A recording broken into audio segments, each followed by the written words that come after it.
நம்ம தம்பி இருக்கிற கொஞ்சம் நெஞ்சம் பனைமரம் அதில் ஏதாவது ஒரு நொங்கு ஏறலான்ற ஒரு கான்ஃபிடென்ட்டோடு ஏறிக்கிட்டு இருக்காப்புல. பாதியில் இப்போ கான்ஃபிடென்ட் என்னாச்சுன்னு தெரில நின்றுக்கிட்டு இருக்காப்புல. கான்ஃபிடென்ட்டு காலுக்கு வழியாக இறங்கிருச்சு போல இருக்கு. இன்னைக்கு நொங்கு பறிப்பாரா? முடியாது என்ற வார்த்தை இப்போது அவரிடமிருந்து வந்திருக்கிறது. பொறுத்திருந்து பார்ப்போம். முடியும் என்று மாற்றுவாரா அல்லது கீழே இறங்குவாரா என்று.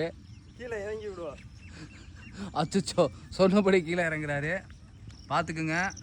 நம்ம பனை மரத்தில் ஏறுற அளவுக்கு கூட இன்றைக்கி நம்மக்கிட்ட எனர்ஜி இல்லை. காரணம் பனை மரத்தெல்லாம் வெட்டினதுனால அது நமக்கு ஒத்துழைப்பு கொடுக்க மாட்டேங்குது. இவனாலே ஏற முடியலாட்டினா இங்கே நிச்சயமாக என் ஊரில் இருக்க மற்றவங்கனால ஏற முடியாது. என் குரூப்பில் இருக்க மற்றவங்கனால, ஊர்லன்னு சொல்லிட்டேன், சாரி. என் குரூப்லேயே மரம் ஏறுற ஒரே ஆள் இவன் தான்.